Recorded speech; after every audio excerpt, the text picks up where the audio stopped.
Vamos agora à entrevista do dia com Maria Lídia Flandoli. Defensoria Pública é a principal porta de acesso à justiça e defesa intransigente dos direitos humanos, além de ser um poderoso instrumento de redução da desigualdade social. Hoje nós recebemos Daniela Solberger Sembranelli, que foi reeleita pelos defensores públicos e nomeada pelo governador Geraldo Alckmin para o segundo mandato como defensora pública geral do estado de São Paulo. Parabéns por sua eleição. Obrigada. Sempre que há uma reeleição, eu vejo com clareza que é a subscrição da competência. Parabéns. Obrigada. E eu queria começar exatamente sobre essa questão da defensoria pública. No geral, as pessoas sabem sobre a magistratura, sabem o que é o Ministério Público, delegacia de polícia, mas quando se fala na defensoria pública, fica aquela impressão que é uma instituição que existe para defender gente pobre. Né? Só nesse sentido, não é muito pouco para tudo que a Defensoria Pública realmente faz e pode fazer? Defender gente pobre. Na verdade, a Defensoria existe para garantir os direitos das pessoas pobres, né? Para garantir direitos de pessoas historicamente excluídas, que não têm acesso à justiça, pessoas em grau alto de vulnerabilidade, então fazer valer direitos. Esta é a missão da Defensoria Pública, direitos de pessoas historicamente excluídas do sistema de justiça.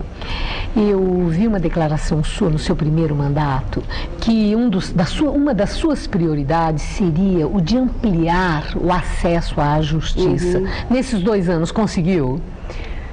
Ainda muito por fazer. A Defensoria ainda é uma instituição, aqui em São Paulo, muito pequena. Nós somos apenas 500 defensores públicos, né? Um estado enorme, estamos apenas em 29 cidades.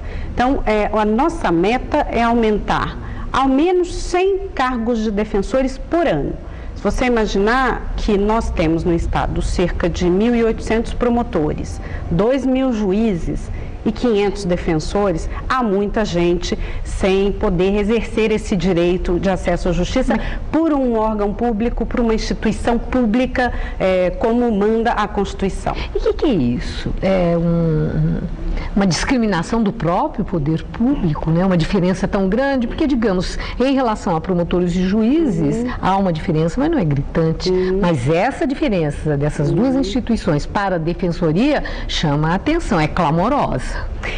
Porque a instituição é nova. Veja, ela nasce com a Constituição de 88, que determina, então, que os Estados e a União vão criar as defensorias públicas como instrumento de acesso à justiça, um instrumento em favor da igualdade. Mas, em São Paulo, isso só vem acontecer em 2006. Então, essa é uma instituição nova e que está crescendo aos poucos. Já houve uma ampliação de 100 cargos há um ano atrás e a meta agora é ampliar e chegar em um número compatível com o número que temos de promotores e juízes, porque onde há um promotor de justiça, um juiz, deve haver um defensor público para atender a população pobre, aqueles que mais precisam.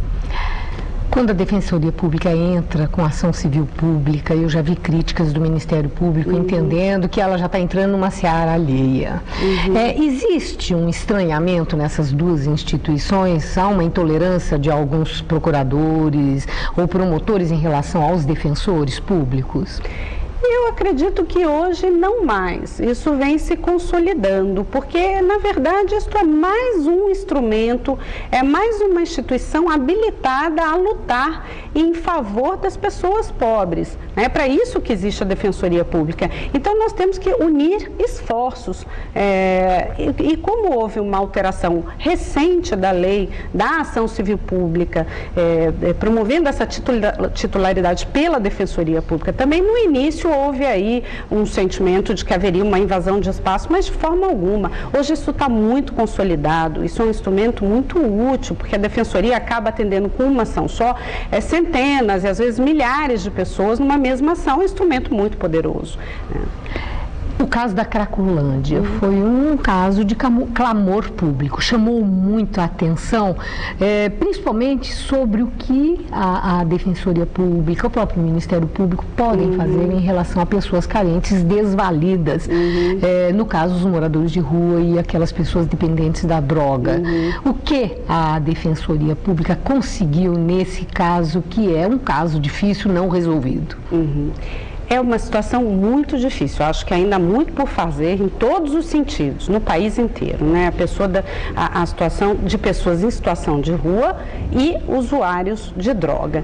O que a Defensoria fez foi, de alguma forma, no primeiro momento, estar ali presente, mostrando a essas pessoas que nós não pactuamos em hipótese nenhuma com violência, então a ação da polícia para coibir tráfico e mesmo o porte da droga, ela é correta, mas é possível, eu sempre vou dizer isso, conciliar segurança pública com respeito aos direitos humanos. Então, o que a Defensoria fez no primeiro momento foi justamente mostrar que estas ações devem e podem se dar com estrito respeito à dignidade das pessoas que ali eram usuárias de drogas, e isso deve ser tratado também como uma questão de saúde, principalmente, né? Não como uma questão de polícia necessariamente. Então a Defensoria foi àquele local e também entrou não só com um trabalho por meio dos defensores públicos, mas trouxe assistentes sociais e psicólogos que são servidores da Defensoria Pública para ajudar nesta parte de saúde que era muito importante. A última questão, dentre todas as possibilidades na ciência do direito, a razão da sua escolha pela fazer carreira na Defensoria Pública, por quê? Eu acho que eu reproduziria uma frase de um ministro do Supremo Tribunal Federal, que, aliás, é o presidente do Supremo agora. Ele diz: a Defensoria Pública não é apenas um meio de vida, mas talvez a mais bela razão de viver.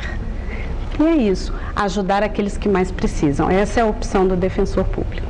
Muito obrigada. Uma boa noite. Obrigada. Gabriel.